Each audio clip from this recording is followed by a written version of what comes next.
And today I am doing a little bit of a deeper dive on the Papa Rogers profile from the University of Idaho murders Facebook discussion case page. And there was a reaction video that was done recently to my most recent video about Papa Rogers that sort of tries to affiliate Papa Rogers with somebody who I'm going to call Chef Dizzy, just because I don't feel appropriate affiliating his name with this account quite yet. So I'm going to show you this response video and we're just going to break it down. But before I begin showing it to you, I want to say I've really enjoyed this video. Crime Lies and Videotapes put so much effort into researching Papa Rogers. And that's the point, is like we're supposed to spend time breaking these things down and analyzing them, not just forming our own personal opinions about something. So it's refreshing to see someone take the time to really try and give an educated opinion on it. So with that said, let's listen to the video. And then I'm not only going to talk about what he's talking about, but I actually have discovered some information about Papa Rogers' profile pic that I think you're just going to find absolutely fascinating. I don't know where to begin, but I guess well, you know what? I'm going to begin with Papa Rogers. So let me start by showing you this picture right here. So I'm going to read this to you. The artist who submitted this photograph, which was uploaded on November 29th of 2022 to the Papa Rogers profile, the artist's name is Yi Shu. The caption reads, "What could be worse than war? It's hard to even imagine. Fighting for a country is a courageous and heroic action. However, a possibility to die for someone's interest does not sound too good.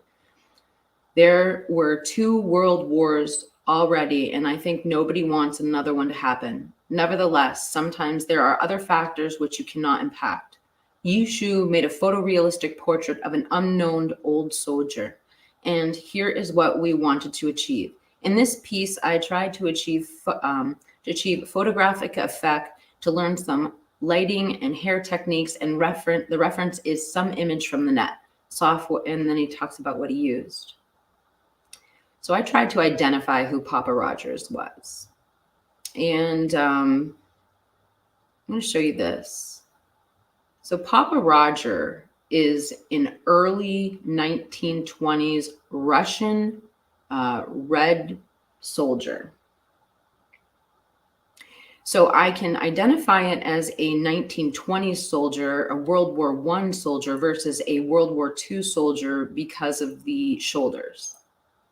So as you can see on these Russian outfits, they have these shoulder pads and emblems.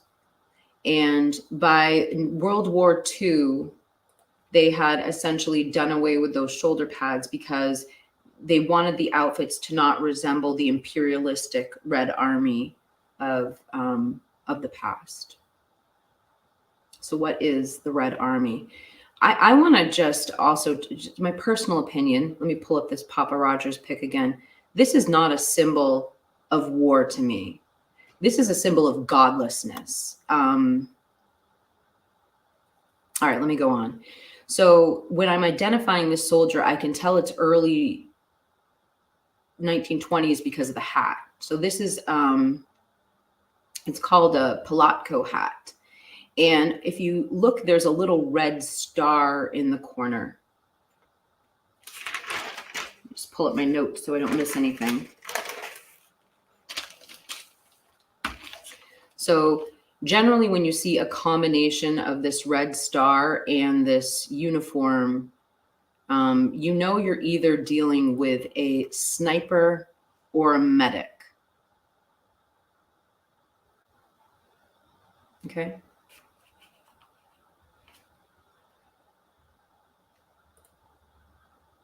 So what was the Red Army? Well, the Red Army existed while Stalin was in power. So I believe that was like around 1917 to like 1953, something like that.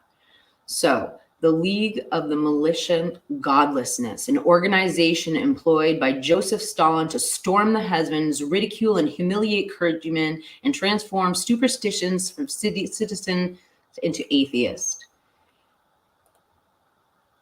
as someone who holds a spiritual channel, I'm all too familiar with what they're talking about. So Stalin tried to eradicate religion and God from the former Soviet Union.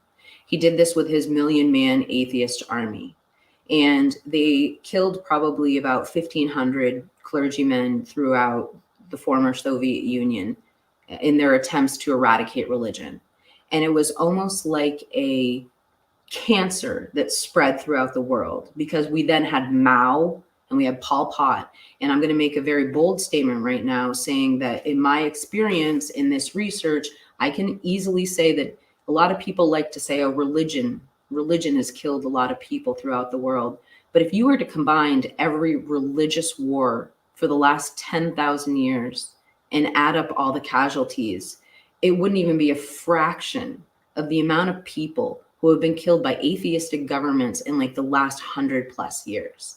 So the symbol that you're looking at when you see Papa Rogers is a symbol of godlessness and eradicating a religion. Okay, so let's get into the video. I do have a few more things to say on that, but I really want to pique your interest, and I feel like maybe the history lesson you guys won't love. But here we go. Let's get into this video. All right. Hey, welcome back. Everything you see in this video is all allegedly pure speculation, going off my gut feeling, a hunch, and don't run with what I said.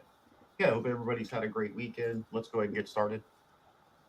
What you're looking at right here is a post that was written by Papa Roger on December 1st, 2022. Now, for all you English majors out there, I'm sure that the first thing that you're able to spot are there's some errors in these sentences, okay? Mistakes, if you will. Now, most English teachers won't take off for these mistakes, but they'll probably circle it here. And as a reminder that this isn't the way you form a paragraph with these additional spaces that are in between these sentences, okay?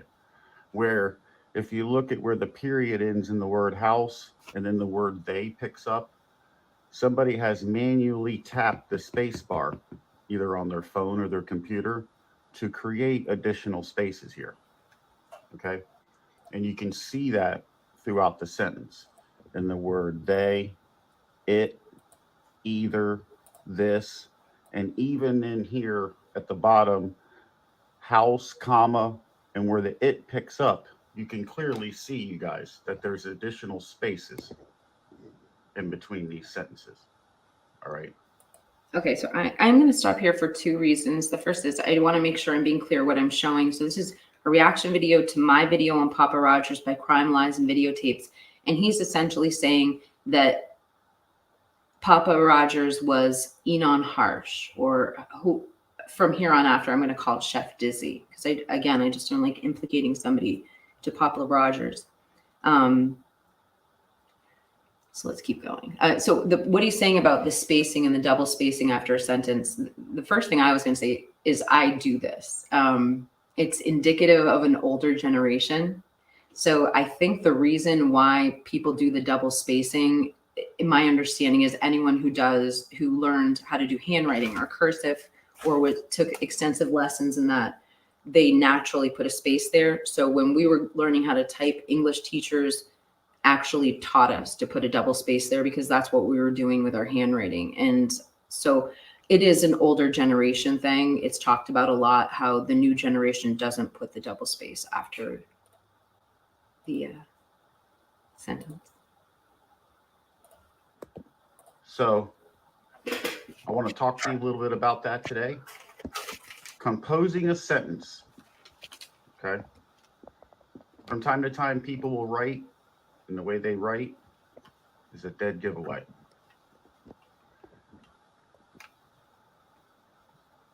So as you see the additional spaces, right? Again, that is somebody manually hitting the space bar, you guys. This isn't done automatically this way. You can see there's 2 or 3 additional spaces in between the next word from the last sentence. Right? This was Papa Roger.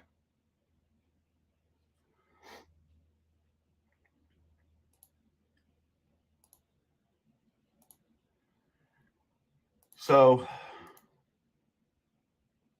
also want to show this sentence written by Papa Roger. This entire board is assumptions. Responding to a question up here seems like the type of question only the killer would have an answer to. Papa Rogers writes, this entire board is assumptions.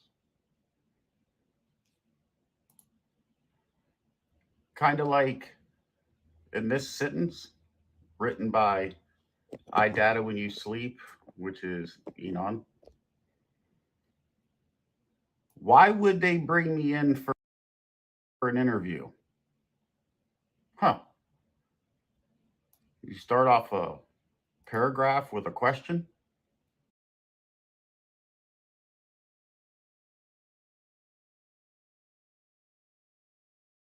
Add myself to the stage. So he's comparing these two sentences. Why would they bring me in for an interview? And he's comparing it to this Papa Rogers. Why would the killer choose a knife as the murder weapon?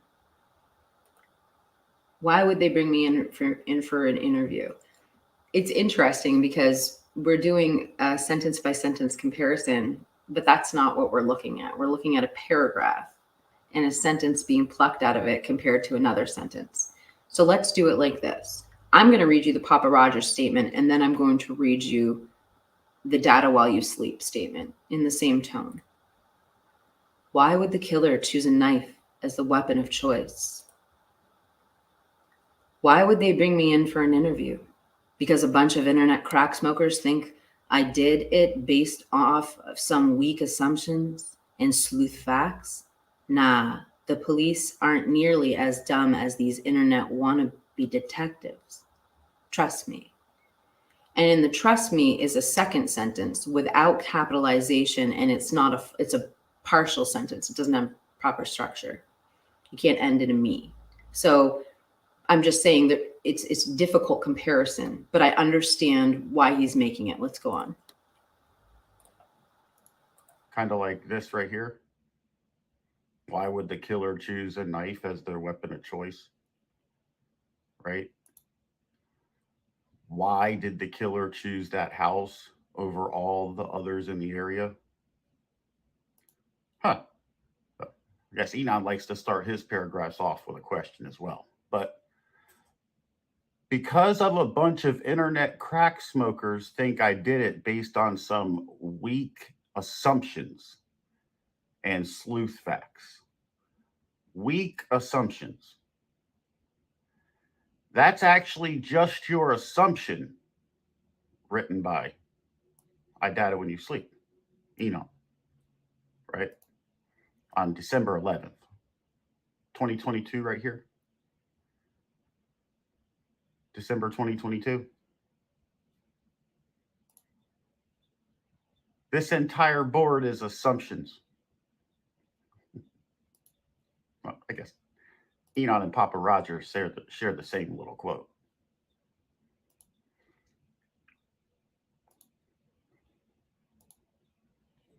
So the spacing, right, you guys? Composing a sentence. Let's look at some more comparisons. You see the spaces in between the words?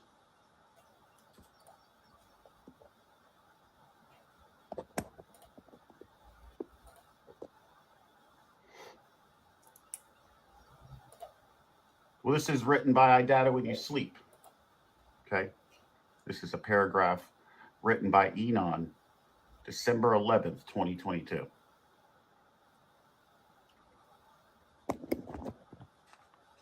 You see the spaces that are after the period into the next word, like I just showed you in they, right? You see the spaces that are in between the words when the next word starts and goes to the next, the additional spaces, right? And again, you guys, I appreciate your patience as I continue to go slow and show these comparisons. Okay, if you look up and down Enon's AMA and his posts over here on Reddit, this particular space that's even after the commas, like in but. See the comma and ridiculous, and then additional spaces are typed, right? Paycheck and.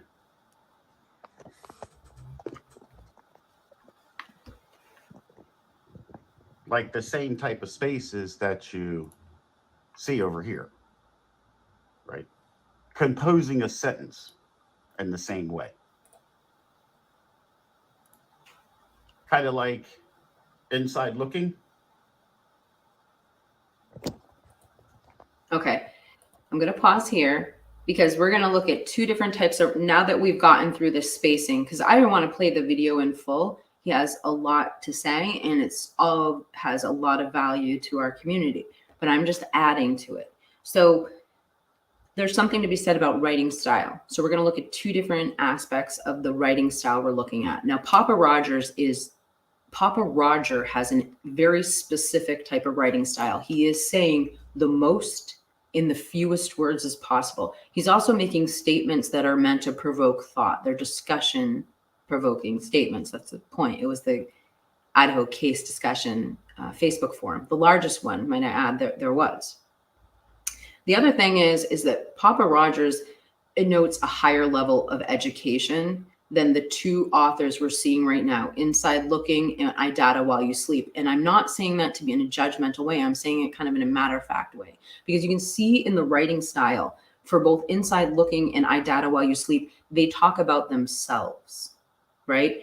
And whereas when you hear Papa Rogers make a statement, it's a content-based statement. He's trying to create content. Whereas when you hear Inside Looking or I Data While You Sleep, they're trying to talk about themselves. They're trying to interject something about themselves. And you're going to see 3 examples of that now. I'll stop them and I'll point them out as they go. Where somebody's manually hit the space bar additional times in between their sentences, right? So, Inside Looking, Papa Roger, and I Data When You Sleep, which is Enon, would appear they compose sentences in the same way. And one thing about that Inside Looking, that they just actually have the slide right here. I'll just put it up so we don't have to keep jumping back and forth. But I've got the Inside Looking slide.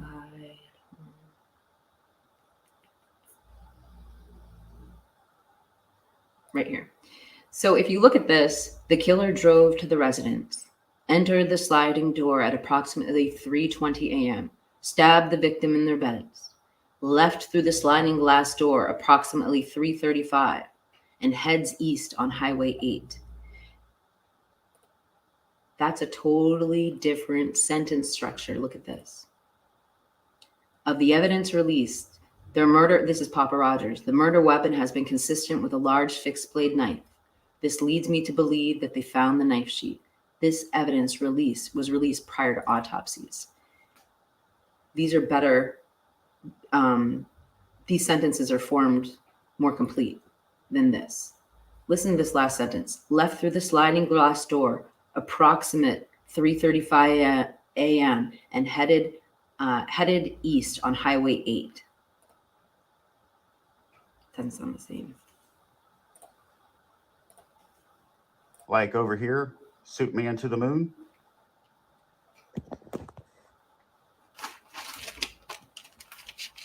So again, that is a mistake of English grammar, right? Now you might not get marked off for that, but an English teacher will definitely let you know. So how many people you know use additional spaces in between all their sentences? Okay. And it's up and down, Suit Man to the Moon. Additional spaces in between these words. I Data When You Sleep, Papa Roger, Inside Looking. Like this one right here. Here we go. I have a hot date tonight and she wants to watch good comedy. Question mark. Should I get this one? Question mark. Let's go over here to Papa Roger for a minute. This is Swamp Rose, you guys. I've been watching her videos over the last couple of weeks. She's been looking into the Papa Roger, so go check her out. Thanks. Go check out. There's those spaces again. Oh, I in between the pause, words. and I wanted to point out. So And that last sentence that was by Inside Looking, right here. I have a hot date tonight, and she wants to watch a good comedy. Should I get this one? At no time in all of Papa Roger's writings did we see egocentric writing. That's what that is. That's what, it doesn't mean you have an ego or full, that's not what that means. But the definition of that style is called egocentric.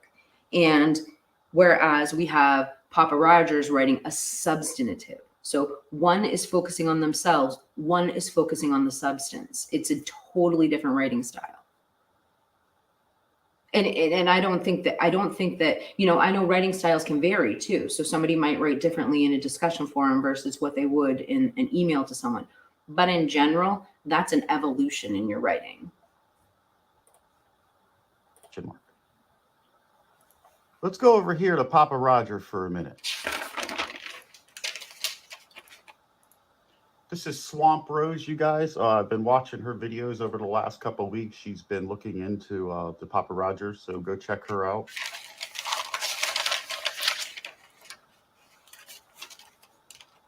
There's those spaces again in between the words.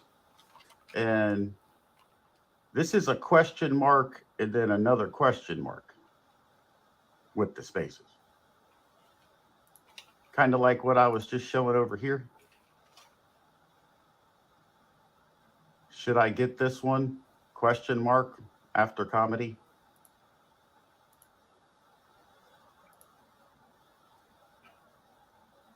Do you think it's the same mind? I'd love to know your comments. I don't think it's the same mind.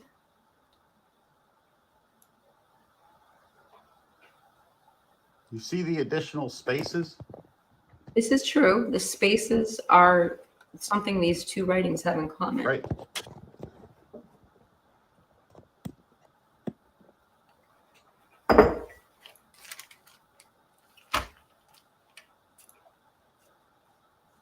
This is written by Harshina7. You guys, right here. You see this, right? Harshina7 writes this. Question mark after comedy. Should I get this one? Okay, we need to stop here too, because there's another point that I need to bring out when we talk about this. So he talks about, should I get this one? She wants to watch a comedy. If somebody is talking like that, would they also, I'm just posing this to you because this was, a lot of these comments came from December 11th, the same day Papa Rogers was very active in his account. Do you picture Inon Harsh talking about having some sort of sexual dysfunction? Because Papa Rogers does. And it just doesn't quite seem like the same mind is writing these. So Papa Rogers alludes to the killer having sexual dysfunction, sexual motivation, and I don't think that the same person who would write a flashy comment like, I got, you know, suggesting he's bringing a girl home and wants to know your advice on that, I don't think the same person would also admit they have erectile dysfunction. Just an observation that other people have commented on as well. With the additional spaces, right?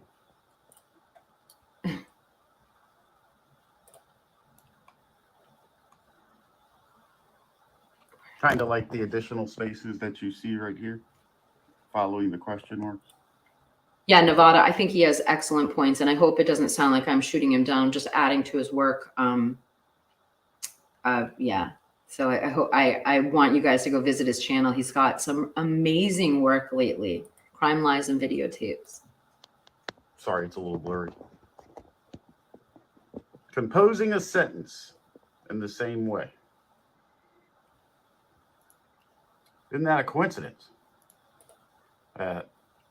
All three of these people, four of these people, Suit Man to the Moon, I Doubt It When You Sleep, Arshina 7, Papa Rogers, and Inside Looking, that's 5, all compose a sentence in the same way.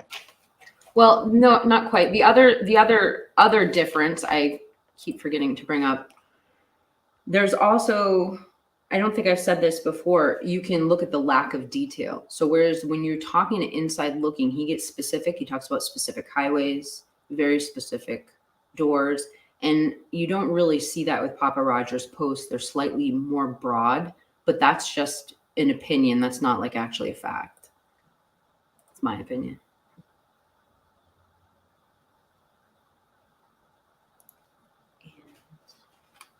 Again, Papa Rogers writes on December 8th. Notice the spacing.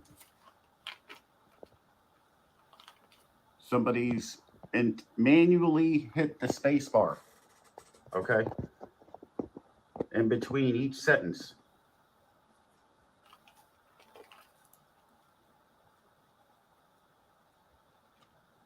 Written by IDAHO When You Sleep. It's in almost every paragraph.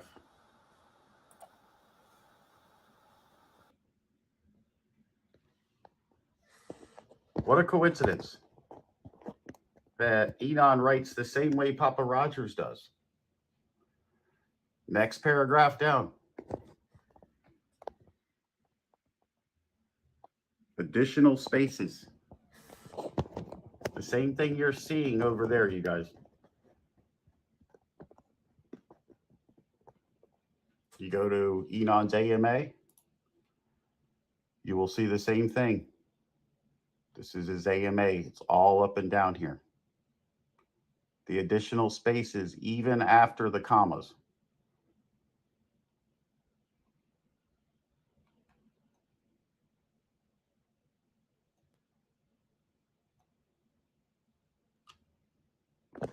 Manually pressing the space bar more than once. Okay? More than once. So how many people, I'll ask again, that you know write like that continuously? I do. It's going Over to a stop 3-year after period. this, but I do.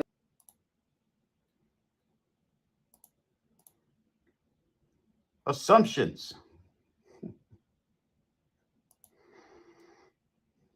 Some weak assumptions.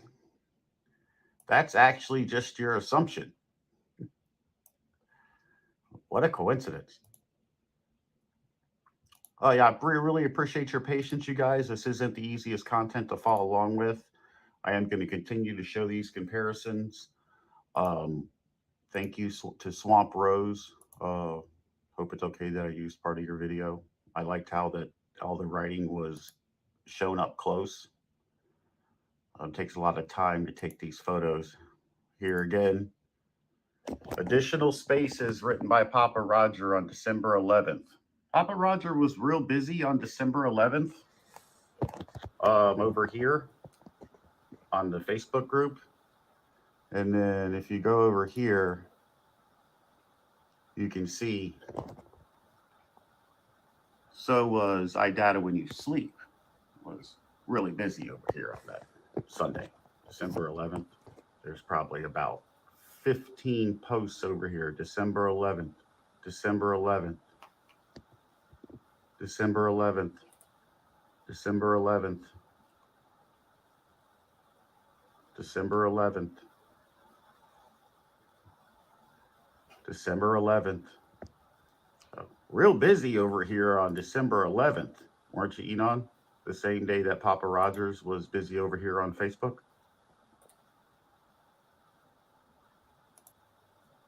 That's considered an error, you guys, in a sentence. English teacher probably won't mark you off unless you continue to turn in papers that way. But I guarantee you that they'll circle it as a reminder and show you that it's not to be written that way. Now, I've came to my own conclusions, my own opinion, and you're welcome to yours. But it's in my opinion that these are written by one and the same person. Okay, that's the end of the video. I'm going to Take care, you guys. More to come. I'm going to show you guys something. So I'm going to go back to this 6-minute mark. I had just a couple notes I had on here, which, you know, I don't always get. I think I'm going to get Posing a sentence. Kind of like. Hold on. So we're going to go to this soundbite right here, and you're going to find kind of like inside looking.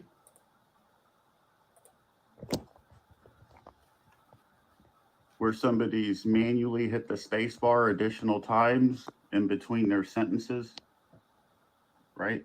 Oh, that's not the one. So, inside looking, Papa Roger and IDAHO When You Sleep, which is Enon, would appear they compose sentences in the same way. It's going to be back at the beginning. Let me just. Like over here, Superman to the moon. Right here. This sentence.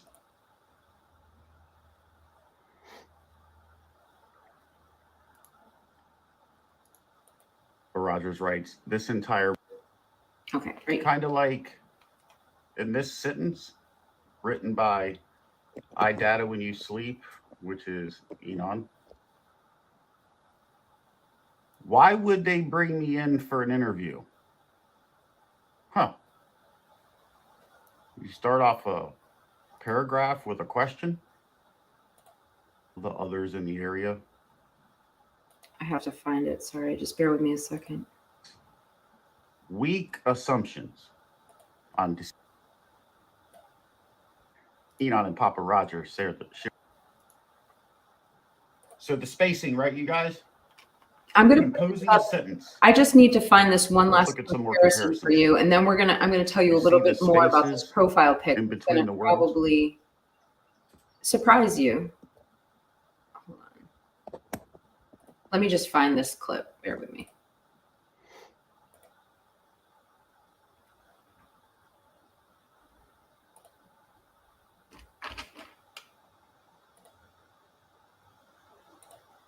Okay, here we go. I found it. So this was the next point. So he goes back and forth with these two questions when we do assumptions.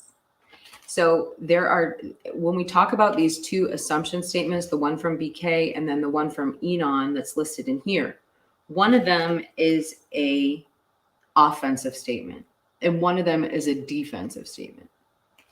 I'll show you what I mean. So they're not the same sentence. They're not saying the same thing.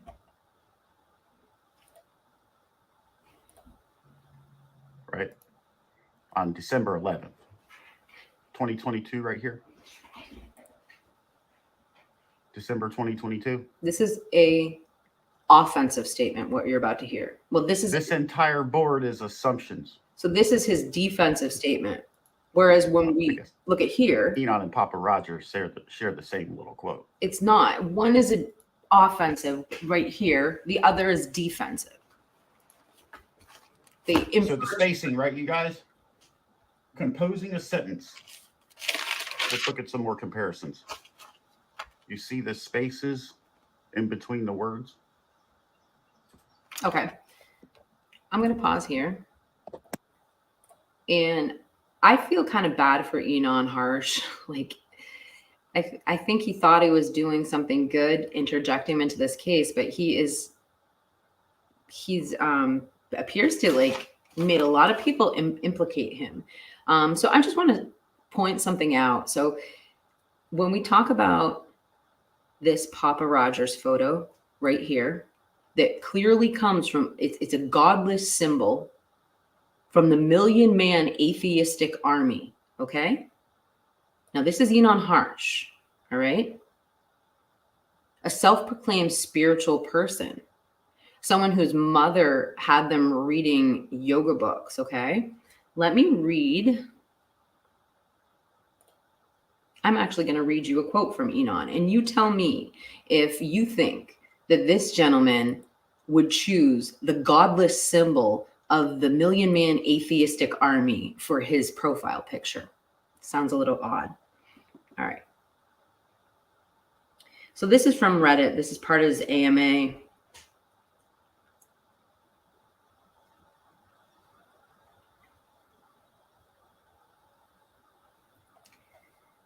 All right, so tell me if I hold Papa Roger's profile pic up, if you honestly think that these two go together. Because in my personal feeling is there is a lot more symbolism that would have been chosen by somebody who writes like this ahead of the symbol of godlessness. So here's the symbol of godlessness. And this is what Enon said. Before I go further, I'd like to share a meditation I personally have found very powerful in my healing process. I couldn't find the book. It's from the Tibetan Heart Yoga. It is a book that my mother gave me, and I took it for granted, and I let it slip my gaze for almost a decade. Growing up homeschooled to high school, I had very different youth than most people in this country. I was very close to my mother, and I grew distant for years. Let me go back down to here.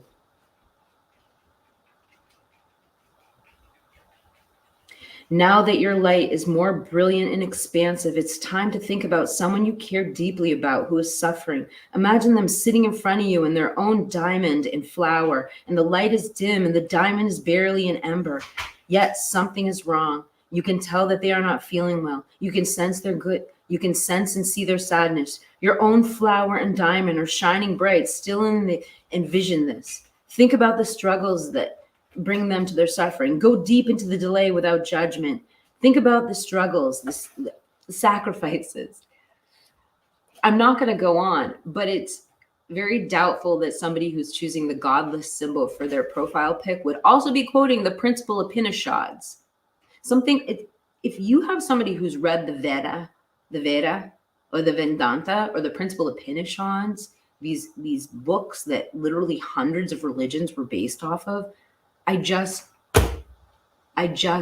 find it uncharacteristic that somebody who quotes the Veda would then go choose Stalin's symbol of the million-man atheistic army for their profile pic. But what it does show is that there was somebody godless that chose that pic.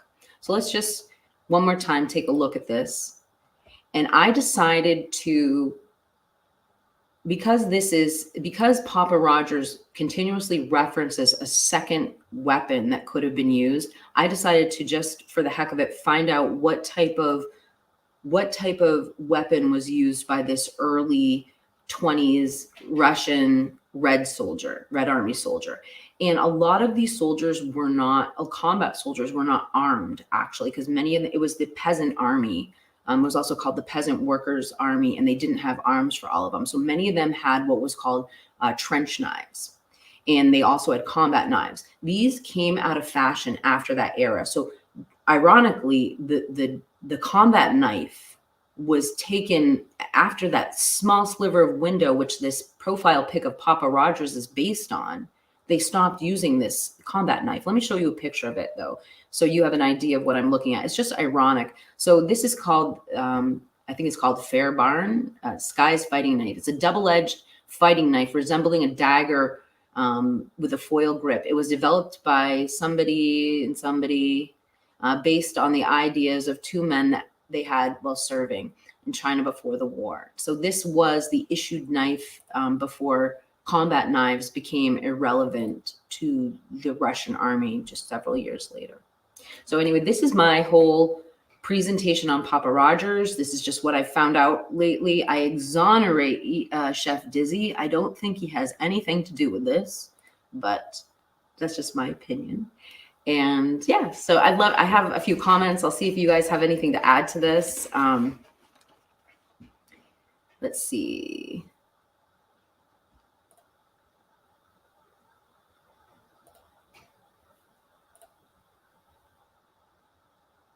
Okay, so Nevada Naps. I don't think that someone who did this crime would make a profile pic look somewhat like them. Good point. In my opinion, someone did that to make us think of BK.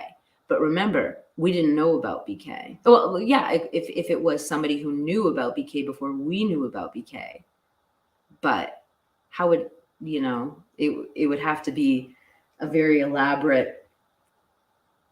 very elaborate for someone to know, because nobody knew about BK until he was arrested. He was arrested on the 30th. Papa Rogers stopped posting on the 30th.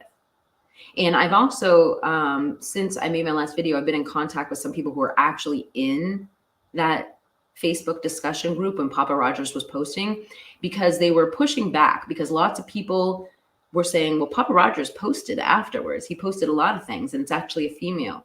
And I actually got the handle from that second Papa Rogers account provided to me from those people that were in the original case discussion forum. And it's a different person. They stand by, you know, Papa Rogers stopped all of his posting on the 30th. And then I've said he may resemble pics, so you can, yeah, I don't think he looks like the photo in the side view. I think that photo was chosen for a specific reason. I mean, what are the chances? If you're going to go find a symbol of a soldier, you're going to pick a foreign soldier from a communist government. It's just, it seems like it's too much of a coincidence. It seems like there'd be a reason why somebody picked that picture randomly. But it's possible because the artist says they picked the photo randomly. Ugh.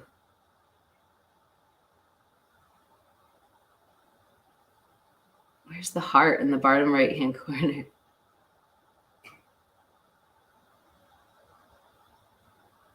I don't know where it is.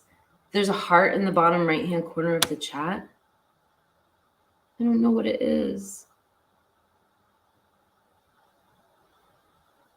If you guys can tell me what that they're talking about in the chat, let me know. Nevada, I'm happy to do anything. I can't see it. You guys just bear with me a second. I'm going to log on to YouTube and just see if there's something wrong with the live chat that I can fix right now. Just bear with me.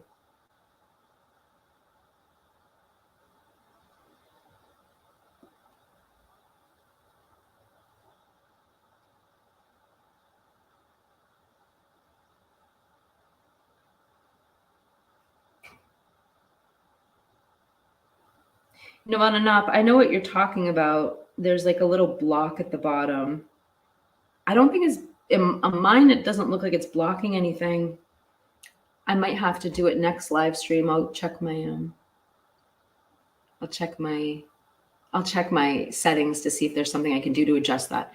So with that said, again, I just want to say thank you so much for Crime Lies and Videotapes for analyzing my video. I'm so flattered that you wanted to look at my material. Thank you so much. I appreciate that. And we're just going to move on to our next segment.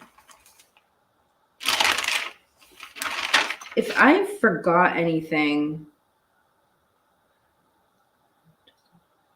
yeah, I think that's all. If I did forget anything, I'll come back to it. But I think that's all I had for Papa Rogers for you today.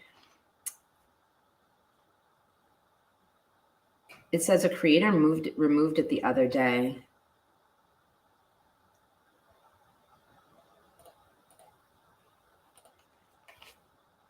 I should be able to fix that. When I'm playing the next clip, I'll go into settings and see if I can remove it. So yeah, so we have a great video. I have discovered a channel who I think is pretty edgy and I think is pretty neutral, but has a lot of experience with criminal defense. And I haven't showed him before, so I'm excited to kind of introduce you guys to him if you haven't seen him before. So this is called, oh, this is not the right video. Hold on a second.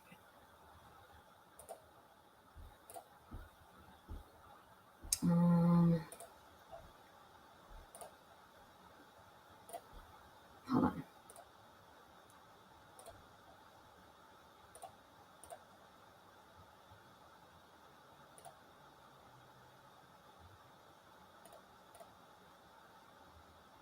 All right, so this is called the $10 Million Man.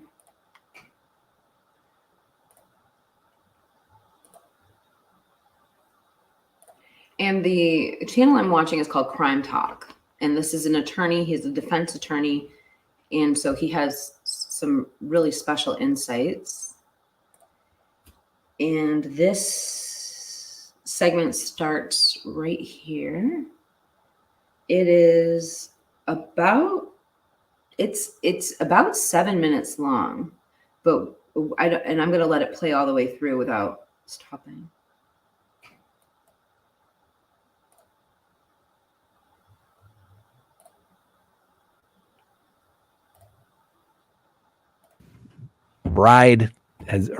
husband has been killed, and we had great plans together. It's going to be pretty emotional, and the judge is going to sentence you to prison. So I would have saved the money and stay in custody. Next, the cost of the Bryan Kohberger case. All right, so a request was made to the courts in Idaho requesting that public records be disclosed as to the expense of the Bryan Kohberger matter.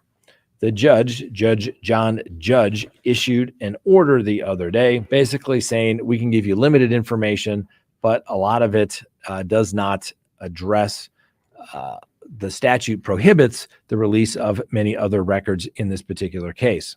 So the gist of it is the judge issued an order to a reporter's request for public records asking about the total costs associated with the ongoing Kohberger case. The judge wrote that the district court is not the custodian judge for records pertaining to the total cost of the case against Mr. Kohberger, and it has no knowledge of the total costs associated with the Kohberger defense. He states in the order, this is to ensure that any decisions made by the courts are not in any way influenced by the cost of the case, the judge put in his order. Now, Ann Taylor, the public defender representing Bryan Kohberger, is entitled to a payment of some $200 per hour, according to the documents that were released. And a co-counsel, he can get up to $180 per hour. Now, obviously, the court will be funding any experts and the costs of defending Mr. Kohberger as well. And that is just, and obviously the state, if they believe that the requests are reasonable, will have to pay for those. Now, let's just give you a quick calculations here.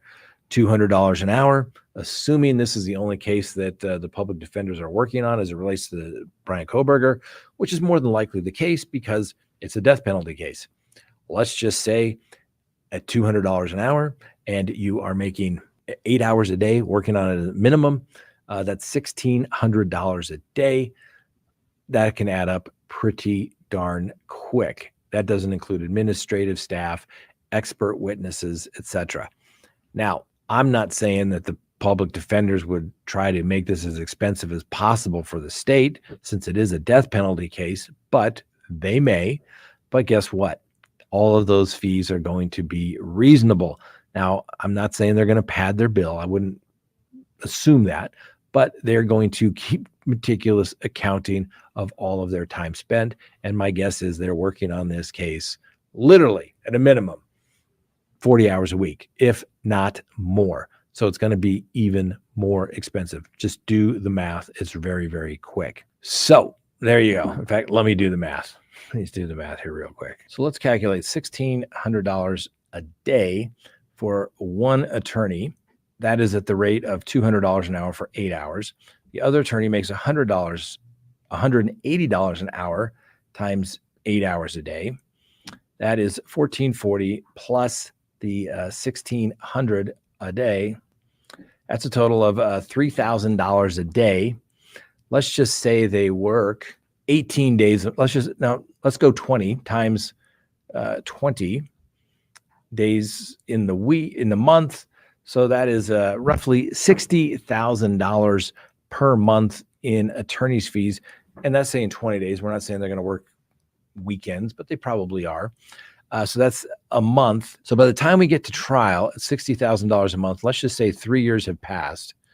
So that is 36 months. So that will equal $2,188,800 on my very conservative budget that I have given.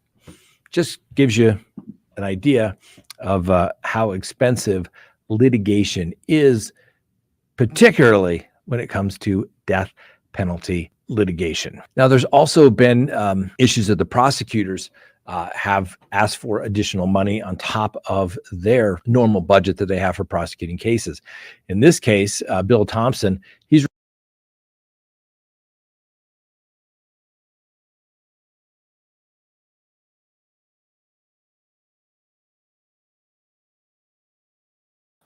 I just wanted to, just my dog. I just wanted to show this comment that Sweet and Salty just made because I think it's very good. So she said, "Can you put a price on a man's life?" And I think the answer is no. I know the answer is no. And that applies to both the prosecution and the defense, because can you put a price on the defendant's life? Absolutely not. Can you put a price on the life of the safety of the community and each and every life within the community? Absolutely not. So on one hand, you need to spend the money to prosecute because you want to protect the community. On the other hand, nobody is you can't put a price on a man's life. So you need to allow him to have the money to put up the defense that he needs. So I think that is the best statement for all of this. I think it's just an interesting thing because the title of this video that Crime Talk did says Bryan Kohberger, the $10 million man. He's just breaking it down. Sorry, talk a lot today. $35,000 for trial expenses. And that's up about $15,000 that he had previously kind of budgeted for this particular trial. So the trial is not scheduled to take place until sometime in 2025. So like I said, that is a lot of money. Now, something else that we did learn, and I'm going to call a little BS on it, in the hearing that was held regarding scheduling. And there were some issues that came up that I think are a little weird. All right. Now, during the hearing, one of the prosecutors responding to the court's questions said that the defense plans to call over 400 witnesses to the stand during the trial. I call BS. There's no way they could possibly have 400 witnesses unless maybe they're going to call everyone that ever went to the house where the killings took place. I just don't imagine how they could possibly do that. The trial would last a year if they were to do that. We'll have to wait and see. But the other issue that came up at the hearing was that the judge ordered the defense to come up with a more detailed description as to Bryan Kohberger's alibi. Now, normally where I practice in federal court, you have to provide your alibi usually 35 days prior to trial. That's it. In Idaho, you have to provide it like within 30 days of you being arraigned. It's kind of backwards, but that's okay. It's probably a good thing. Anyway, so the defense is trying to come up with a very detailed cell phone analysis to show that Bryan Kohberger could not have been at the scene. I thought that was fascinating what he just said. And my dogs are going to start fighting. Sorry. They're trying to make me wrap up the live stream. I thought that was interesting because my only exposure to this alibi being required was following this case. And what he just said is this isn't the same in other states. You guys, stop it. This is something indicative of Idaho.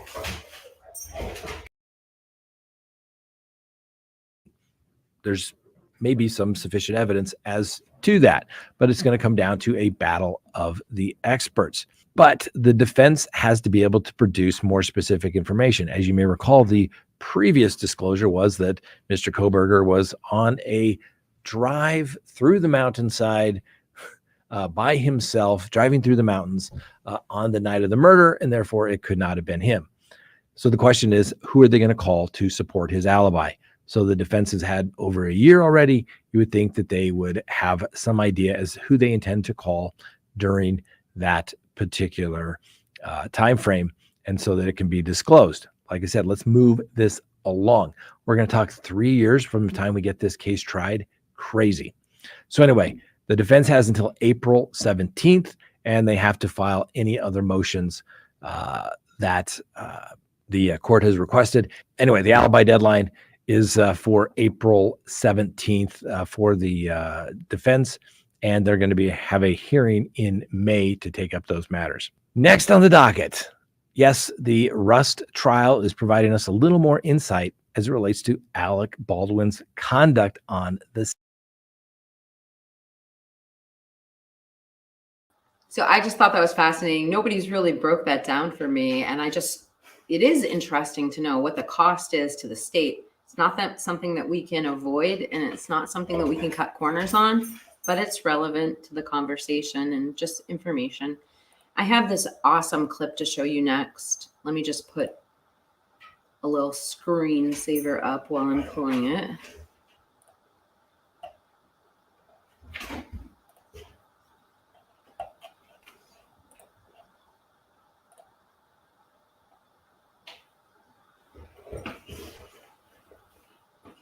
Okay.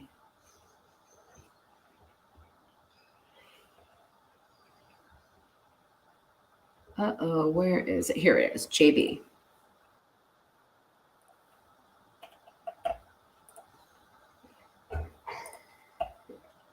Whoops. Hey. All right. So this is JB, and I'm not supposed to say how, but JB, we have a mutual acquaintance, but I'm not allowed to say anything. And here we go. Oh, so I want to set up this clip before I start. So we are focusing on Alibi. And I was just trying to maybe solidify all the things we went over in the last live stream about what happened at the recent hearing. So this was something I really thought this was a good little short and sweet clip that gets to all the details. Here's JB Buno. I like JB. Deja vu all over again. No trial start date in the Idaho murders as Bryan Kohberger's defense argues for a change of venue hearing for May 14th. We're live here in the Stream Center to not just break down what we have learned, but to answer your questions live. We have a new poll coming your way as well. Again, here with Garrett Phillips, WFLA.com digital producer. I'm JB Buno. Garrett, we've learned a lot over the last, last hour and 17 or so minutes with this hearing. The alibi statute discussion was absolutely fascinating. And what the state is arguing, and the state is expressing great frustration over, is that they do not have a formal written alibi from Bryan Kohberger, anything more than just that he was driving around the night of the murders, or really the overnight hours in which the murder occurs. They were arguing for a 10-day deadline to be enforced for the alibi to be presented. Defense attorney Ann Taylor then saying that she needs more. I mean, really, if she had one argument that she stated repeatedly over the course of this hearing and the previous one, it's very simple. She is saying that she still does not have enough through the discovery process to formulate a proper defense. And now, in her opinion, to formulate an alibi, an effective alibi for Bryan Kohberger. Then, of course, the state harking back, saying, well, you should have what you need given the circumstances to formulate your alibi. And so confusion there. And I believe, if I'm not mistaken, April 17th, Garrett, was the deadline set for enough materials to be given from one side or the other so that Bryan Kohberger's alibi can be formally presented from the defense over to the prosecution. Hello there to you again. Hey, yeah, that is correct. It looks like, from what I could tell here, as you mentioned, the defense was saying that the 10-day alibi time limit was basically waived whenever the court waived some previous. I don't know enough legal mumbo jumbo to know exactly what that means, but Yeah. looking here at Idaho legislator, it does say that within 10 days or at such different time as the court may direct, the prosecution does have to receive the notice of the intent to offer defense of alibi. That notice would have to include specific place or places at which the defendant claims to have been at the time of the alleged offense, and the names and addresses of the witnesses upon whom he or she intends to rely to establish such alibi. It's interesting. Alibi is so crucial to a case. For those of you unaware of really what an alibi is, it's basically stating to your accuser as to what you were doing instead of committing the crime. That's basically the lame term language that I could present as to what an alibi is. Alibis are so crucial to a case because if you weren't committing the crime that you're accused of, what were you doing? we've been, of course, led to believe at this point that Bryan Kohberger was just, driving around. And that's why he pinged on the cell phone towers that he did. Now, we, of course, at great length on previous streams, we have gone over exactly, the cell phone tower information that was listed in the arrest affidavit, and how, of course, there was that dark period where in the overnight hours where his cell phone was deactivated, but that he did ping off of a cell tower in Moscow. And then according to the arrest affidavit, again, per the arrest affidavit, he then, the cell phone towers pinged him again. He returned to the scene of the crime around, I believe, the 9 a.m. hour. So there was that time in the overnight hours where things were turned off. There was pings, but because, of course, of him turning off his cell phone, there is a limited amount of cell phone data. So the back and forth exchange there is really quite fascinating. But bottom line is that we still do not have a trial start date. Good day, Crime Talk aficionados. This is Crime Talk. It is March 1st. Good day, Crime Talk aficionados. Here's JV Buno. Per the arrest affidavit, he then, the cell phone towers pinged him again. He returned to the scene of the crime around, I believe, the 9 a.m. hours. Pinged him again. He returned to the arrest affidavit, again, per the arrest affidavit. He then, the cell phone towers pinged him again. He returned information that was listed in the arrest affidavit, and how, of course, there was that dark period where in the overnight hours where his cell phone was deactivated, but that he did ping off of a cell tower in Moscow. And then he, according to the arrest affidavit, again, per the arrest affidavit, he then, the cell phone towers pinged him again. He returned to the scene of the crime. Okay, so I'm bringing up this alibi again. I originally picked this clip because it's kind of the biggest story going on right now when we talk about the case. We've got the alibi coming April 17th. But when he mentions that, I just want to pick up something that I learned from this case that I didn't know before, which is when it comes to a cell phone going dark, it can mean a lot of things. It could run out of batteries. You could turn the phone off. You could put it in airplane mode. But in this case, I don't think it's that the cell phone ran out of batteries, although it could be, because the cell phone comes back on while he's in a very remote place. It pings again in a remote place. One of the things that people were implying is if it was BK and he wanted to create some sort of lure of an alibi, one thing that he could do is block the signal to his phone so it looked like he was in a low signal area when he was actually in a high signal area such as Moscow. So I'm just going to show you something really quick because that's an easy and affordable thing that anyone can do. Let me see that full screen, sorry. Let me just zoom in on this screen before I give away my identity.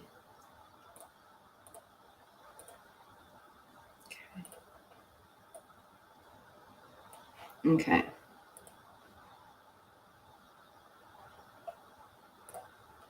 So as you can see, I'm not going to click on Amazon because it goes right back to me, but you can see there are all sorts of signal blocking pouches you can use. And they completely slide your cell phone, and this one's only $8.33. Let's just go to the Home Depot.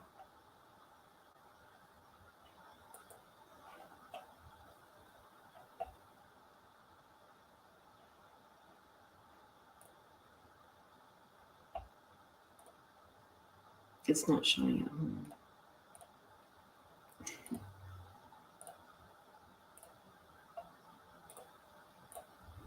So here we go.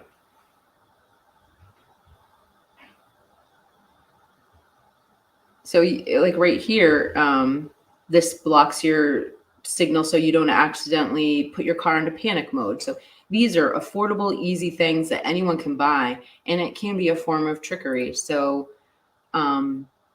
anyway, I just want to point that out. And I did have one more clip to show you guys, since there are people here interested. That gentleman we just listened to, Crime Time, he had another excellent video that I heard earlier today. Let me pull it up. Bear with me.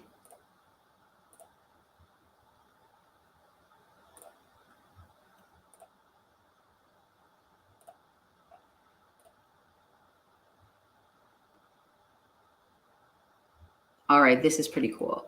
So Good day, everyone. It is March. All right. So this is called the big bus defense. And I don't want anyone to think I'm trying to lean any way. I'm sorry if I sometimes lean guilty or innocent either way. I'm really trying to be objective. So this is just an interesting observation he has as a defense attorney, what they call the big bus defense. So I thought I'd play it. And again, not trying to offend anyone, guilty or pro, just trying to show you what I see on the internet that I think is of value to you too. 4th, 2024. And what do we know?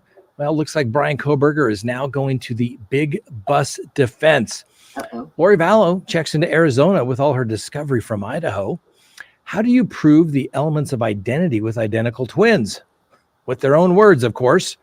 We got a nurse charged with some serious conduct, and a paramedic in the Elijah McClain case gets 5 years in prison, and then our dumb criminal of the day. Well, let's talk about it. All right, lawyer. Good day, everyone. You know the drill. Subscribe if you haven't, like if you do, leave me a comment below, hit that little bell for notifications, and remember, you can listen to us anytime on any of your favorite podcasting apps. All right, a couple of things before we get to the docket. First, well, let me just show you the trials and tribulations as it relates to being a trial attorney, a criminal defense attorney. Supposed to start a 3-week trial today. Originally, it was supposed to start today. Then the court moved it up and then moved it back to start tomorrow because, well, the homicide trial that was going last week isn't over yet. So we adjust accordingly. So we're able to bring you a show today. I want to pause right here because I thought this was a great question. I'm having trouble with my screen. I have to toggle back and forth. Hold on. So Main Barber Tale says, just curious, why would he turn off his phone? Maybe he didn't have a charger and didn't want to be driving and it'd be dead. I don't know. Trying to think what a driver or riding or reasons. And same here. We all just try to think of, what could it have been? I have thought of, I didn't mention the phone running out of battery at other times because the phone comes back on while he's still driving far away from home. So, maybe he just felt like having the phone off and didn't charge it and plugged it in when he got remote. But I don't know. I can't think of a lot of reasonable things, but that's what we're going to find out when he gives us his alibi on the 17th. And then Mark and Betty said, the cell phone provider can tell if the phone was turned off deliberately. They can tell everything. They can tell if it was put into airplane mode, turned off, batteries run out. What they can't tell you is what external force would have blocked the signal. That's something the cell phone can't tell you. It can tell you the signal stopped, but that could resemble a weak signal area, whereas we know Moscow, Idaho is a high signal area. So it would require, if he's as smart as they say he is, that might, defense dispose of the IgG work from everyone that touched it. Oh my gosh, you know what? He gets into the DNA in the previous video. If that is something you want to talk about, it is fascinating. He actually talks about how they had to throw out a lot of IgG work in the past from somebody who compromised their own samples. He also talks about the structure of the labs. They say they're independent, but they're actually funded by it appears, the state. So if your phone dies and you're driving, just put it on the charger and keep driving. Not worried about it because I'm driving. It's a good point. I wish I didn't worry about my cell phone so much when I'm driving either. Thank God for hands-free. And then Sweet and Salty said, Can a phone be turned off remotely? I don't know. That's a really interesting question. I think we can get an answer for that. While he is playing, I'll try putting that question into Bing so we can tell the rest of the audience. I don't think so. The police have things that can block your signal. I did forget about that. That's another thing. I don't know how precise they are. If they're blocking the signal from your phone, can they just target it to your phone, or would they have to block the signal to your entire car or everything around it? Because I know if you do those signal blockers, it blocks everything, any signal within an area. Yeah, but that's another option I can add to the list of ways that signals get blocked. Thank you, Mouse.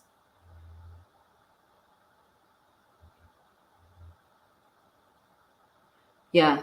And then furthermore, somebody pointed out in my comments, the only way they'll have a picture of the license plate, which would be, I think all of us want to see, is like that actual Elantra proven to be that actual Elantra. That has to be done through, apparently it has to be a mounted can that's designed for giving tickets. Because if it's not mounted in a certain place, it actually can't see the license plate. So your typical surveillance camera wouldn't be able to catch that license plate. It has to be mounted specifically for reading license plates, according to the internet.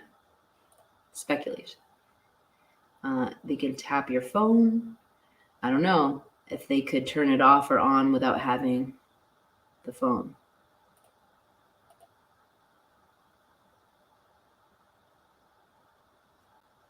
Thank you for joining, Nevada.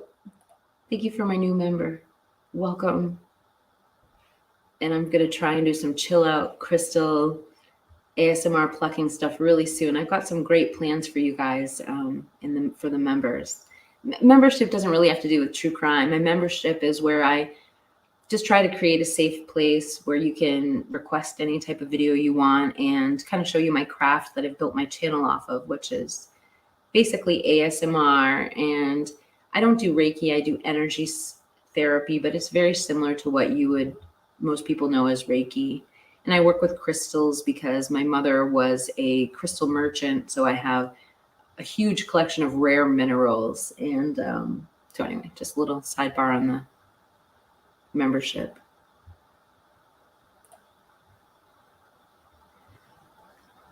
Oh gosh, Nevada, that is such an interesting statement because I hear it go either way. I hear them say they must have so much, that's why they did it. And then I hear other people say, well, no, they put the best stuff they had in the arrest warrant to arrest him.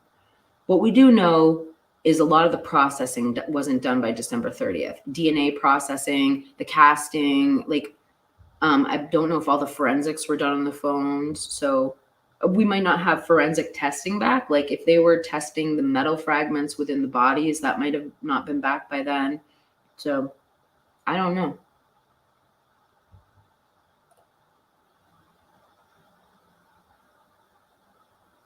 Agreed.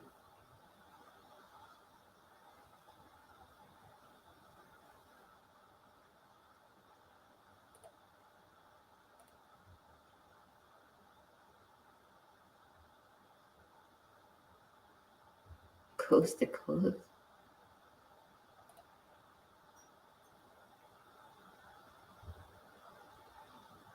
You know, that's a really great point, Mike.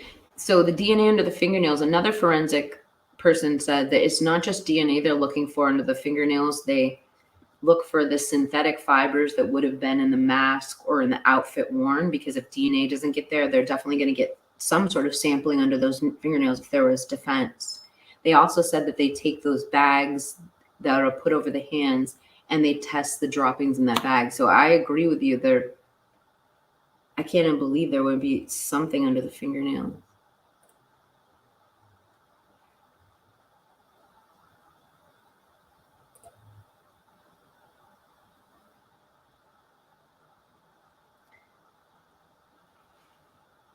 Cell phone, phone turned off, then it wouldn't show up on the cell phone tower dump.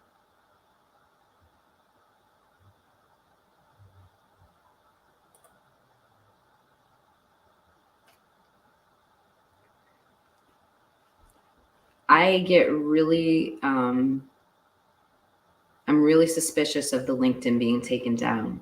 I don't think it's unrelated. I personally don't think it's unrelated to the case. I think from my preliminary research, in my opinion, just speculation, it was one of two things. It was somebody who hacked into Kaylee's account and had access to it, or who just had access to Kaylee's account, and they erased it. But the timing of it is too suspicious. If you erase somebody's account 12 hours after they've been murdered, wouldn't you be tampering with evidence, possibly tampering with evidence? So I would believe it has something to do with the crime, or it follows another pattern, which if I'm under the assumption that Papa Rogers is the killer. We watched Papa Rogers' account go live and then get deactivated. Same exact pattern as Kaylee's. So we know Moscow PD didn't do it because Olivia straight up asked Moscow PD if they did it, and they said, no, that wasn't us, that'd be illegal. Although she didn't ask the question super precisely, that was the answer she got. But that doesn't mean the FBI didn't do it or couldn't have a warrant of such.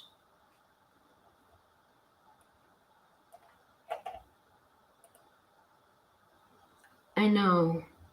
Did he drive a 2016 though? But I know. I don't understand that either, unless they knew who he was and they didn't want him to think that they were zeroing in on him. I don't know. That's the only thought I could think of. If his car charger didn't work, he could turn off to save battery, but he lives in areas with no service. That's a go live in areas with no service. Now that is a good explanation. So if that makes sense. If phone was low on batteries, he could have turned it off to save battery, turned it back on to see, yeah.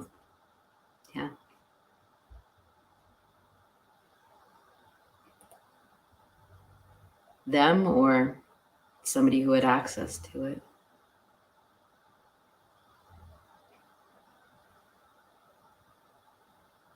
Wait.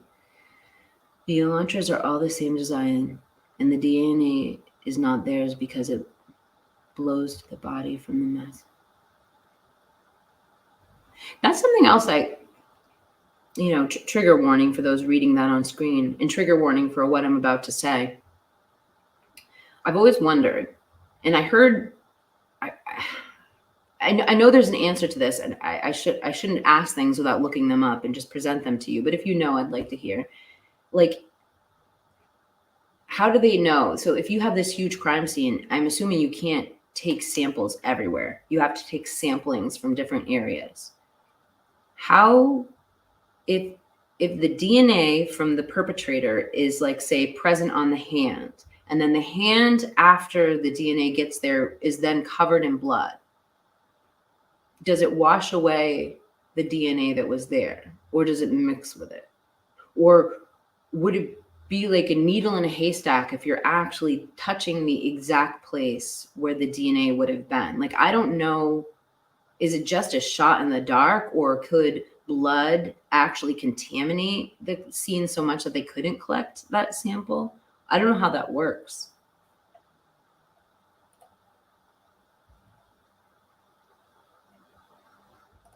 Let's see. They had to be able to get into their account, and who would have had?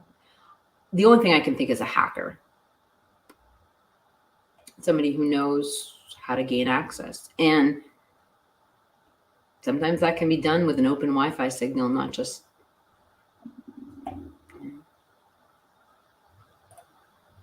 Oh, thank you so much. I'm definitely leaning one way, but I have to check myself and just make sure that I'm being objective. There's just so much to be said. And, I guess when I started this case, I was just reporting on the evidence and only what I saw in the PCA. But I also just feel there's like this obligation with any platform that we have a justice system that is innocent until proven guilty. So if I don't give innocence a shot, then it's our responsibility to give innocence a chance. That's what I was thinking too.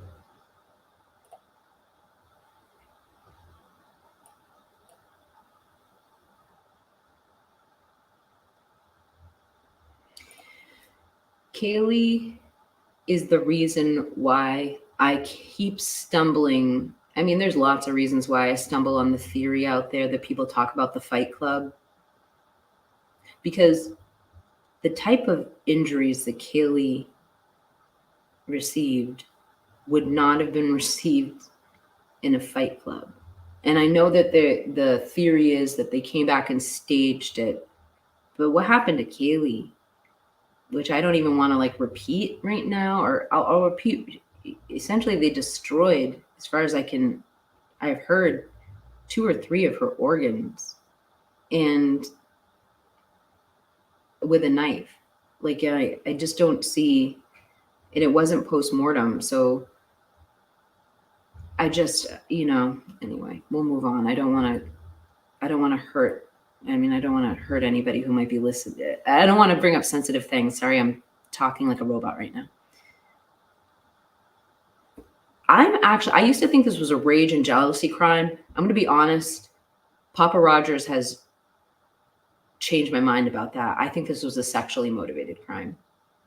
I don't know what role Ethan plays, but I mean, yes, I guess there could be rage and jealousy involved too, but there's a sexual element to it according to Papa Rogers. So if I buy that Papa Rogers is connected, that's like a clue. He outright says there's a sexual dysfunction. Thanks, Mike. Thank you, Mikey. I know, me too. I'm sorry I talk about this stuff. It's hard. On AR Hayes.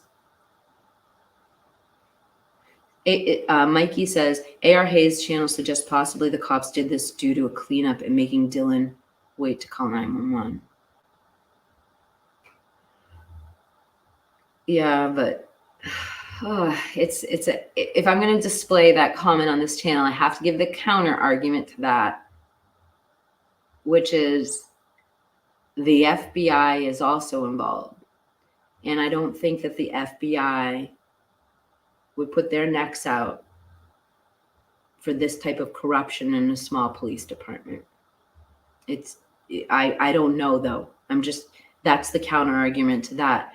I'm going to have to go check out what AR says though. And if people don't know who Mikey's talking about, it's AR Hayes. And he gives the perspective of a criminal mind.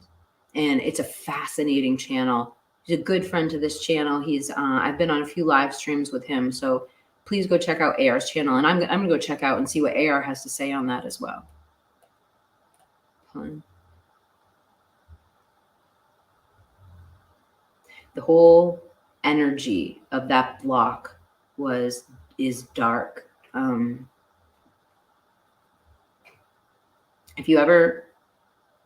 read a book in October. I actually thought about doing a video on it for a while. It was called Killing the Witches. And it was a really fascinating book. It was about the Salem witch trials, but it was written by Bill O'Reilly. And he had a historian come in and write half of the book with him. And it was really fascinating. And the very last chapter kind of threw me through a loop because I started reading the last chapter and it was about The Exorcist. And so I'm like, let's take down this video for a second. It was about The Exorcist. So I was like, this is weird. And so I'm listening to the story that Bill O'Reilly is giving about this movie, The Exorcist, and it's based on a true story. And just to bring up a couple of points, I mean, his overall reasoning for bringing that up in the book was he suggested that one of the reasons why the witch trials got so out of hand throughout Europe and in early colonial America was because of the Protestant Reformation movement, where the church split from the Catholic Church, the Protestant church split from the Catholic Church, and they no longer knew how to perform exorcism or get rid of evil spirit. So the reason I bring that up is because when he wanted to make that point, he went into this entire narrative about the movie The Exorcist. And if you don't know about that movie, it's based on a true story and what really happened to this this young boy. So if all the things in that movie, the majority of them are true, and then there's a whole layer of other stories that went along with it that are equally as creepy. But years later, when they found out the identity of the boy and they found out the identity of the house, literally everyone on that block brought up the darkness and the evil that went on in that, not only in that house, but in that area. There were other murders, there were other killings, there was torture, there was just awful things that happened. There are places in this world that are like a darkness vortex. And if 4 people can be unalived in that area, I mean, could it be one of those places? So sorry to give you like a little tangent, but I thought that would, it's just a fascinating thing I read, and I thought I'd tell you about it. The Tate murders with a knife.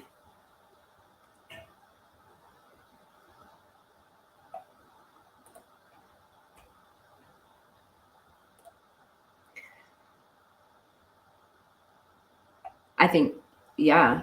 I remember Jules of all trades saying once that Kaylee's injuries could have been so bad because he was in the midst of doing something he planned to Maddie, and she interrupted it. There's someone here, you know.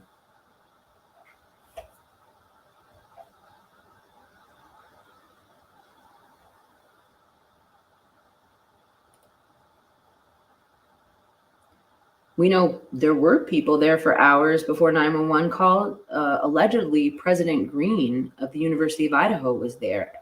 Some say 8:30 a.m., but at least 10 a.m. People have gone on the record showing their face, gone on the record saying there were Snapchats about this crime 2 hours before 911 was called, and like 20 students out front allegedly.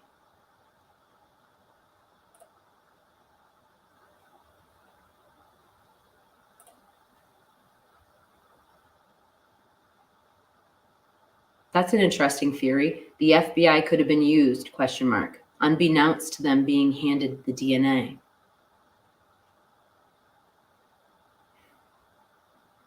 I'll have to look at the lab again.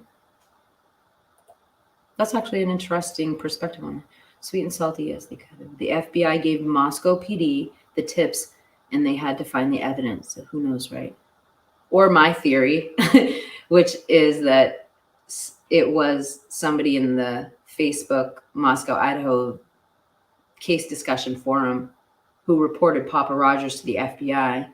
They tracked the IP address, and then that's when they began their investigation on VK, which is something I shouldn't keep repeating it because it came from an unconfirmed source to me, but that's kind of like the theory I'm working off of on my channel. Again, sorry to bring up unconfirmed things, but just talking. That's interesting. I want to say Christina Randall did a video on The Exorcist recently, and she basically brought up the fact that many Christians believe that The Exorcist was the way that the devil entered into our homes, because after The Exorcist, it was a new genre of horror movies. We showed things now in movies that we never showed before. That movie was so dividing in this country. None of us were, or I don't know if we were alive during it, but we wouldn't remember. But many, many years ago, I mean, people were like having heart attacks in the movie theater. I mean, it was so popular. I mean, certain cities would ban the movie. People would line up for, cars going down the street trying to see the movie. It was sold out in certain areas. It was a big, big deal back then. Years later, when the boy the movie was based off of, when he passed away, his wife told a chilling story. And I'm going to tell it to you now because Christina Randall didn't say it in her video, and I think it's one of the most chilling things about that story. So basically, he lived a very troubled life. He was an engineer. He had a successful job. He had like 3 kids, but his marriage fell apart, and his kids had a difficult relationship with him. And towards the end of his life, he got very sick. He had turned his back on all religion, even though that was essentially what saved him in the story of The Exorcist. On his dying bed, he was with his wife alone. On the night he died, he was very sick and he was in a very dark place. And the two of them heard a knock at the door. So his second wife, now, she goes to the door and opens it, and it's a Catholic priest. Now, she didn't call him. She doesn't know how he found out, and they had no affiliation to religion.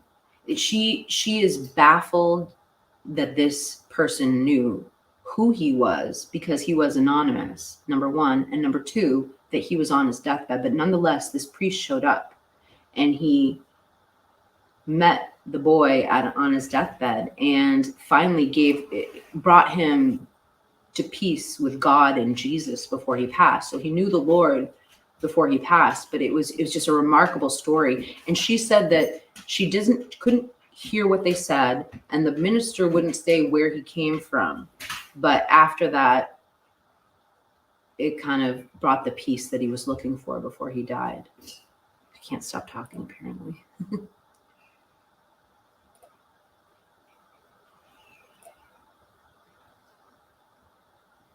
Jeremy said there was no one outside the house when he walked his dog, and I think that was at like 11:45. No, wait, I might be mixing him up with someone else. I'm thinking of, if you could reference me to where Jeremy said that, Donnie, that's a great piece of information.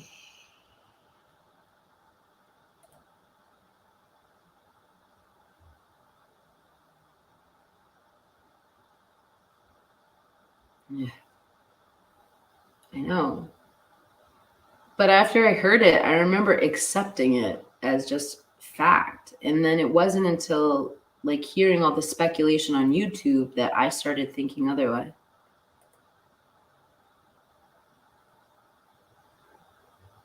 Wouldn't it be nice if someone besides Kim came on the record to say that?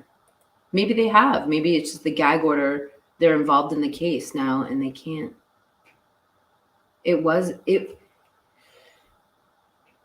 I don't know about that.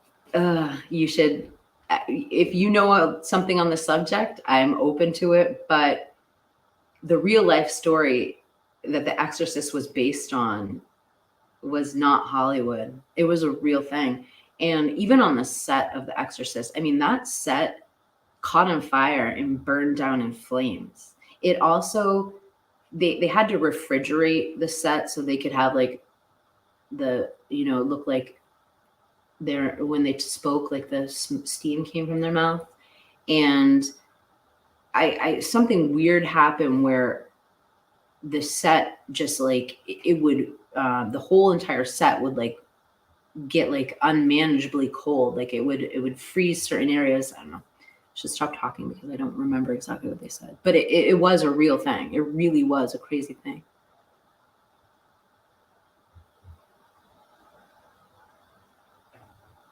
I think some of them did go to the fraternity.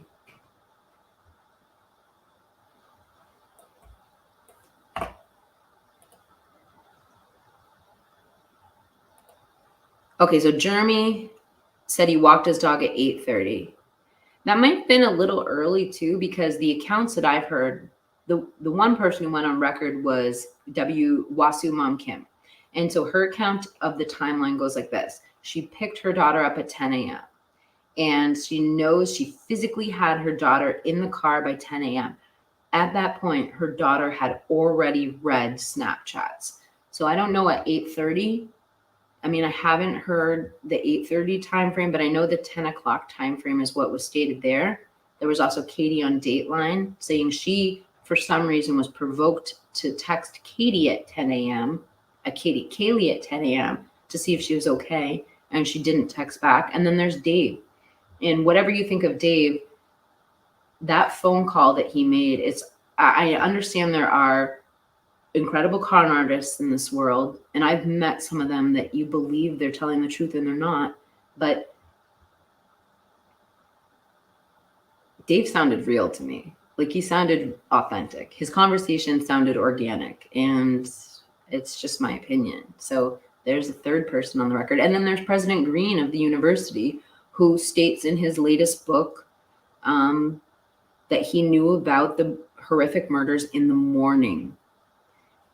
And others who have stated of the 20 people that were there when the cops did arrive, part of that crowd was the University of Idaho president. So those are the people who knew around 10 a.m. The 8:30 would be interesting, though. If Jeremy, at least that lets us form a timeline. We know nobody was alerted at 8:30, but we know people were alerted at 10. So it helps us form our timeline. I have heard the front door was open. I have that clip. I actually have that clip documented on my channel. That was WKRM out of Seattle, who sent a Fox News reporter over, and she just cased the area and talked to the different neighbors. And lo and behold, somebody went on the record telling her that that door was wide open at 8:30 a.m. All this evil everywhere. I just keep praying for justice. I ask to protect me from any entities while watching all these videos of gore and horror. There's like an old saying that like you're as safe in your bed at home as you are at the battlefield. Like, you give it to God and God will protect you. But it's hard to imagine, like, we think of evil, we think of the bad guys that will always know who they are and we'll be able to spot them on the streets. It's like some big cartel guy with tattoos and whatever. Evil is inside of all of us. It's everywhere. It's everything, I think, is a battle of good and evil. He said it in an early interview, same as he said that there was no party the night before. Most of the students had already left for Thanksgiving and reading week. Thanks, Donnie. So at least that gives me a little bit more information when I look it up. Hold on. Yeah. No, it was mostly Hollywood. Kim is a liar. Definitely, you're entitled to your opinion. I don't. None of her kids go to school there as well. That's proven well. Okay, so I will back up one thing. Yes, she is a WASU mom, but that makes it a little bit interesting. Is that somebody from WASU, that the word would travel that far, that a mother from WASU or kids from WASU would know about it. The other thing that was alluded to in the most recent interview with Kim, which I found interesting, is she says, essentially, and then stops herself, that her daughter is the alibi for Jack. So just throwing that out there too.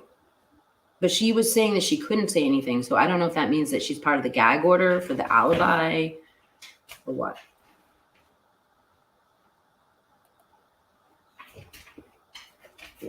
A lot of people say that. Thank you, Dee Dee.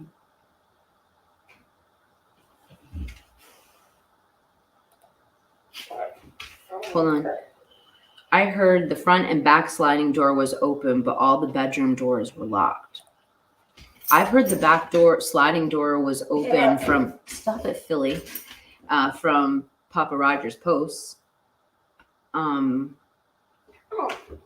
Maybe that's what made Xana come out of the bedroom. But I don't know if I ever read that in the PCA. That's a great question. This dog wants me to wrap this live stream up. I'm sorry. You're right. She didn't have a snapshot. She didn't have a snapshot of anything. Her daughter's not even going on. This is something else to point out. Her daughter's not the one going on record to say this. It's her. But we're all looking for people to speak up, and here's one that's speaking up. So I think that if we don't treat Kim with respect and kindness, whether she's telling the truth or not, if somebody else wants to speak up, they're not going to do it. It was why I was kind of upset at the behavior, whether Dot was real or not, whatever the conversation is about Dot, She's a human, she or he's a human, Braden, Justin, whoever. And you treat people with respect when you talk to them, or other people aren't going to come forward.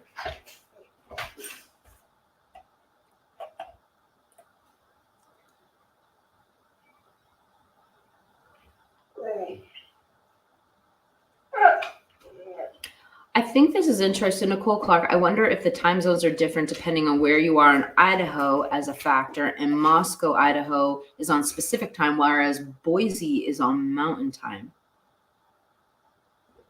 That's actually a really I mean, that's one of the things that when we hear the casting, when the trial comes and we hear it, we have to remember, I didn't realize Boise was in a different time zone. So he could have slipped back and forth out of that time zone. I'm so sorry for my dog.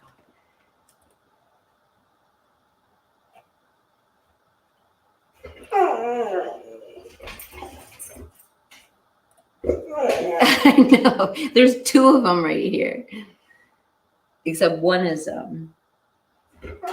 one's content.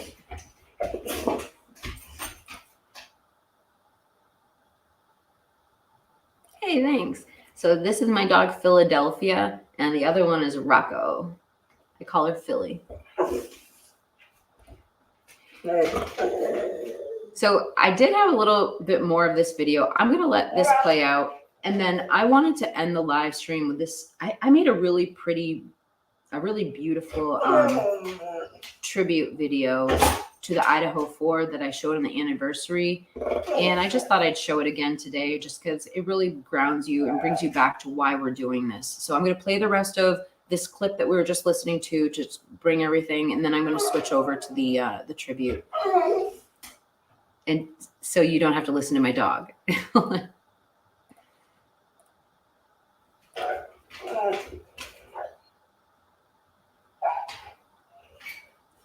Ooh.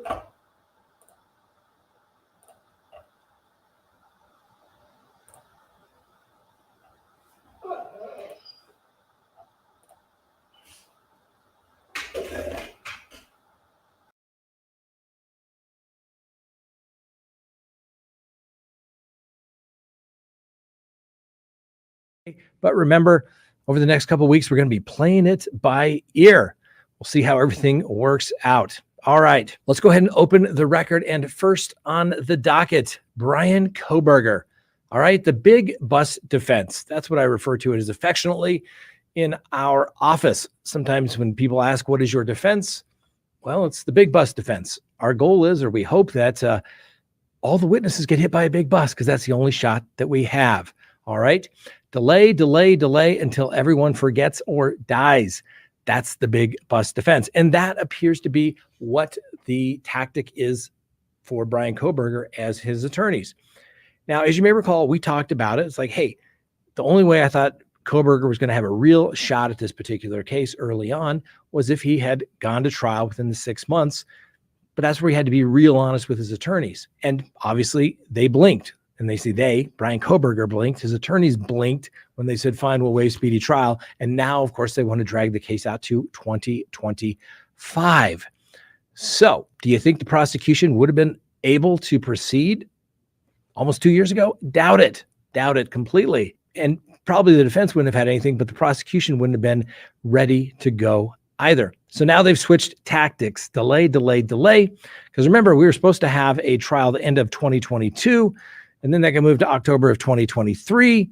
And then guess what? Now we're talking summer of 2025, maybe June of 2025. And the defense is saying, well, we're not sure that's even going to work because it is a death penalty case. So, and as you know, there's only one eyewitness to the students' murders, the housemate who overheard sounds of the struggle and came allegedly face to face with the masked intruder with big bushy eyebrows the night that the four undergrad students were stabbed to death there in Idaho. Now, obviously, people's memory does not get better as time goes on. And the defense will use that to exploit what was ever said based upon the interview with the police that the housemate made and any modification whatsoever as to her description down the road. Like I said, people's memories don't get better as time goes on. And the witnesses, remember, are not going to be taking a stroll down memory lane. The house has been destroyed. There's photos that the prosecution can prepare their witness with, but there's going to be little details that the defense is going to be thinking about and identifying that she's going to say, I don't recall. Oh, but the only thing you do recall is these bushy eyebrows. We'll have to wait and see. So like I said, Kohberger has bought some time. They're working on their alibi story, trying to get all their digital evidence to somehow coincide with, hey, he was just out driving around. When in theory, like I said, they're hoping for the big bus defense. Now, remember, the judge is in a tough spot because he has to give Bryan Kohberger super due process because it is a death penalty case. What do I mean by super due process? If this was just a good old-fashioned quadruple homicide, this case would be a trial by now. But when you're talking about the ultimate punishment, the defense needs time to prepare their mitigation case, and that takes time to go back and talk with everybody, get records, school records, see if he was dropped on his head as a child, he had issues, what's there, to consult with experts. It takes a long time to do that. And that helps to go to the overall big bus defense. Long delays have a negative impact on witnesses. They're going to testify against the defense. Witnesses forget, even die, depending on how much time between the charges and trial. And remember, when these witnesses fade or they disappear, so does their evidence. And if you know someone is ill, you can always do something to preserve their testimony. It's like take a deposition of that particular witness if you believe that they're terminally ill. But let's face it, most of the time that doesn't happen. You just assume that they're going to have to show up for trial and nobody gets sick or passes away. And that is what the prosecution has to deal with. And we've also talked about this as well. It's not just the lay witnesses that the prosecution has to worry about. Police officers, they change jobs, they move, they relocate, they retire, or they pass away. All of those things. It means sometimes the work may have to be recreated if it can. So this long delay, you may not like it, but it works in the favor of Bryan Kohberger. I still would have gone with the let's go to trial now defense, but they blinked. Apparently, Mr. Kohberger is not as brave as he thinks he is, because if he was, he would have just gone to trial. And now it's just a waiting game. It's just a waiting game. Next on the docket, Lori Vallow. Check out this new body cam footage. Yeah, we don't want to. All right, so I want to show you this next thing, and I only showed it once on my channel. I made it public recently, but nobody really watches it because it's just kind of random, but I want to show it to you now. It was really beautiful when we first showed it. It kind of brought some of the people that we had in our live stream to tears. So I just, I want to show it to you now, just kind of ground us, bring us back to why we're here. Oh, my screen is frozen. There.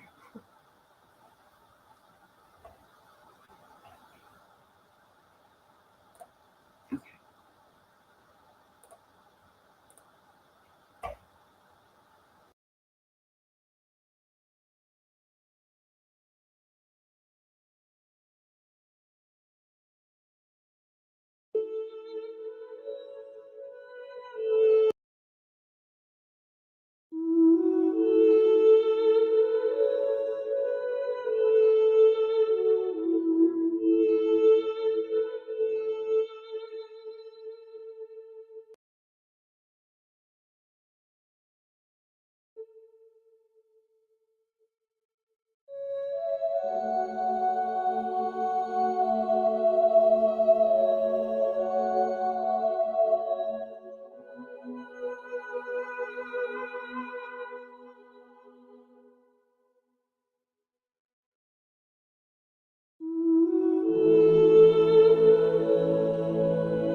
Xana Kernodle,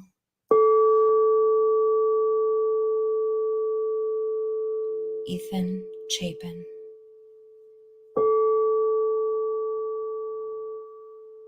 Madison Mogan,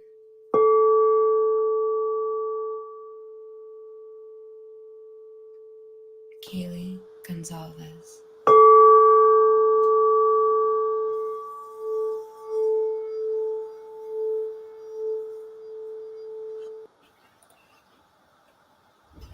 Thank you so much.